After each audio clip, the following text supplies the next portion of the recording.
제2의 삶을 꿈꿀 수 있도록 만들어주는 디딤돌. 안녕하세요. 상담심리학과 김규열입니다. 한양사이버대학교는 제가 새로운 도전을 시작할 수 있게 해준 소중한 곳입니다. 저는 처음에 온라인 학습이 낯설고 서툴렀지만 성적을 3.3에서 4.1로 향상시킬 수 있었습니다. 또한 MT와 학우들과의 교류를 통해 고립감을 극복하고 제 꿈을 구체화할 수 있는 디딤돌이 되었습니다.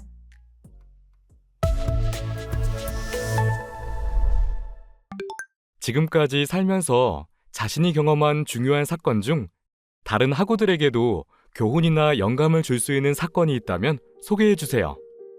제가 정신과 병동에서 사회복지 실습을 할 때 이상심리 대상자분들과 대면했던 경험은 정말 큰 의미가 있었습니다.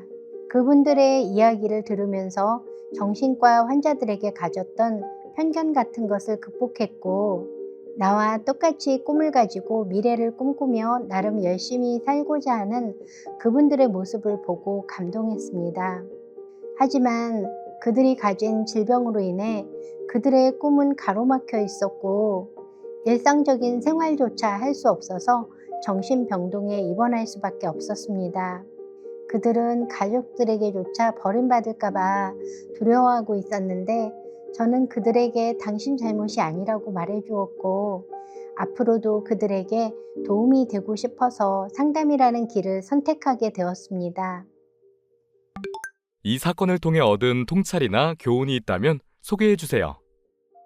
사람의 마음을 이해하려면 판단하기 전에 진심으로 들어주고 공감하는 자세가 중요하다는 걸 배웠습니다.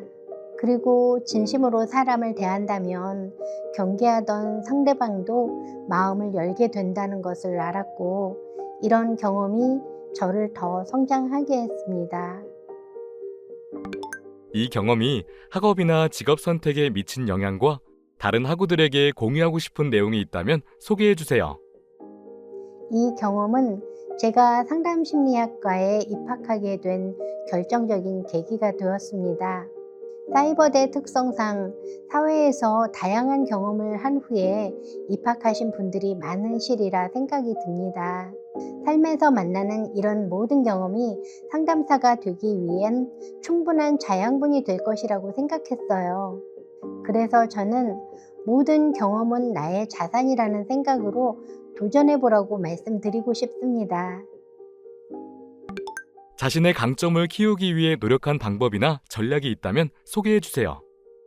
저는 직관력이 뛰어납니다. 특별히 직관력을 키우기 위한 목적으로 무엇인가를 해본 적은 없지만 다양한 분야에 대한 독서를 하고 사람들을 깊이 만나고자 했던 것들이 도움을 주었으리라 생각합니다.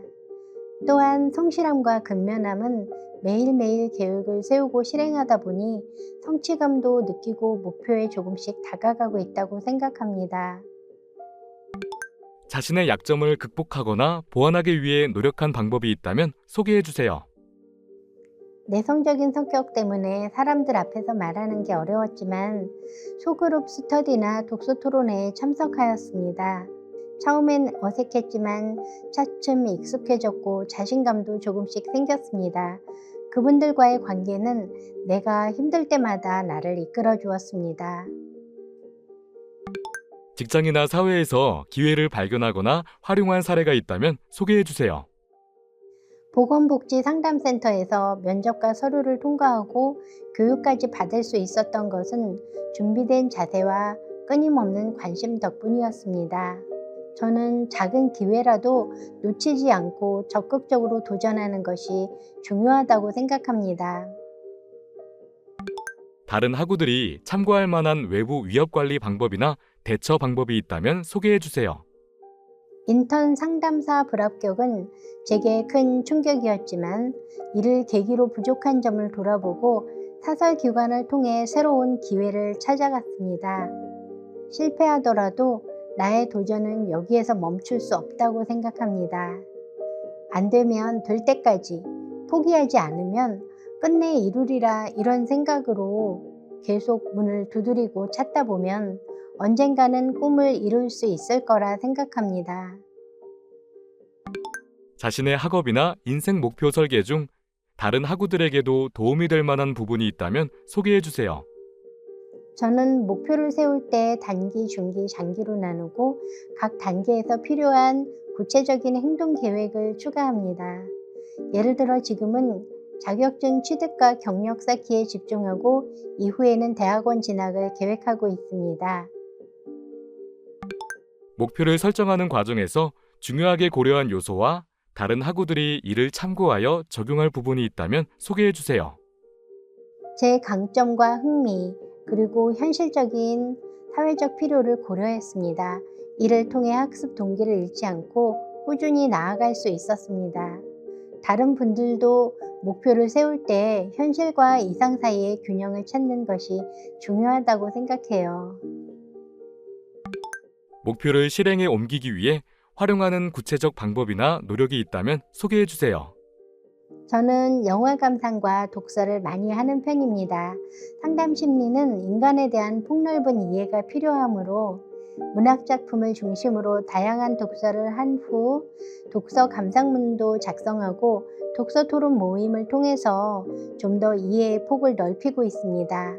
앞으로 제 관심 분야에 대해서 논문을 많이 읽어볼 예정이며 인터넷이나 주변 사람들을 통해서 상담 심리 분야에 대한 다양한 정보들을 모으고 있습니다. 현재 배우고 있는 지식이나 기술 중 다른 학우들과 함께 배우고 싶은 주제가 있다면 소개해 주세요. 인지행동치료 CBT와 정신분석 기법은 심리상담의 중요한 도구라고 생각합니다. 정신분석하면 흔히 프로이트를 떠올리게 되는데요. 현대에는 프로이트의 정신분석 기법을 그대로 사용하는 것이 아니고 많은 변화와 발전이 있으므로 한번 공부해 보시면 좋을 것 같습니다. 지속적으로 배우기 위해 사용하는 동기부여 전략이 있다면 소개해 주세요. 먼저 배운 이론과 지식으로 저 자신을 분석하고 헤아려 보게 됩니다. 상담사는 자신에 대해서 잘 알고 있어야 하며 자신의 상처를 극복한 사람이어야 한다고 생각합니다. 그러지 못한다면 내담자와 건강한 관계를 이룰 수 없기 때문입니다. 또 그 이론과 지식으로 가족이나 주변 사람들의 문제를 바라보고 어떻게 도움을 줄 수 있는지 고민해 봅니다. 상담은 내담자와 이중관계에 있으면 안 되기 때문에 제가 그들을 상담할 수는 없지만 내가 배운 이론과 지식은 그들의 삶을 이해하는 데 도움이 되며 내게는 동기부여가 되기도 합니다. 그리고 역시 가장 좋은 것은 관련된 책이나 논문을 읽어보는 것입니다. 그러면 내가 미처 생각하지 못했던 부분에 대한 확장도 되고 새로운 부분에 대한 관심도 생기게 되니까요. 평생 학습을 통해 경험한 성공 사례나 시행착오가 있다면 소개해 주세요. 인턴 상담사에 불합격함으로써 착오가 생겼고 적잖이 당황했습니다. 인턴 상담사 합격 비율이 자그만치 1000대 1이라는군요. 과연 제가 그 벽을 다음에는 넘을 수 있는 것인지 몰라서 다른 사설기관을 알아보았고 조금 시간이 걸리더라도 그곳을 통해서 해야 될 것 같습니다. 학업 계획을 세울 때 가장 효과적인 방법이나 팁이 있다면 소개해 주세요. 수업 시작 전에 교환을 살펴보고 강의 내용을 반복적으로 들었습니다. 강의를 반복해서 들을 수 있다는 것은 사이버대의 가장 큰 장점 중에 하나인 것 같습니다. 특히 저는 나이가 많아서 한 번 들으면 잊어버리기 쉬운데 반복 학습을 할 수 있어서 그 단점을 극복할 수 있었던 것 같습니다. 방학 중에는 부교재로 예습하며 다음 학기를 준비했습니다. 학업 중 겪었던 도전 과제나 문제를 해결한 경험을 통해 자신이 얻은 교훈이 있다면 소개해 주세요. 첫 학기 성적이 낮아 당황하고 좌절했지만 강의 중심으로 공부법을 바꾸고 반복 학습과 부교재 활용을 통해 성적을 크게 올릴 수 있었습니다. 변화에 적응하며 꾸준히 노력하는 자세가 중요하다는 것을 깨달았습니다. 학업 목표를 달성하기 위해 노력했던 방법이나 기술 또는 네트워킹 전략 중 추천할 것이 있다면 소개해 주세요. 처음 입학하신 분들에게는 멘토링이라는 프로그램을 이용할 수 있는데요. 4~5명의 같은 학번 학우들과 멘토가 서로 묶여져서 도움을 주고받을 수 있습니다. 또 학업 코치가 전담으로 배정되어서 각종 정보와 도움을 주는 제도들이 있습니다. 처음 입학하면 뭐든지 낯설고 온라인으로 각자 수업을 받다 보니 외로울 수 있는데 이런 제도들이 잘 되어 있어서 학교에 적응하기가 쉬웠습니다.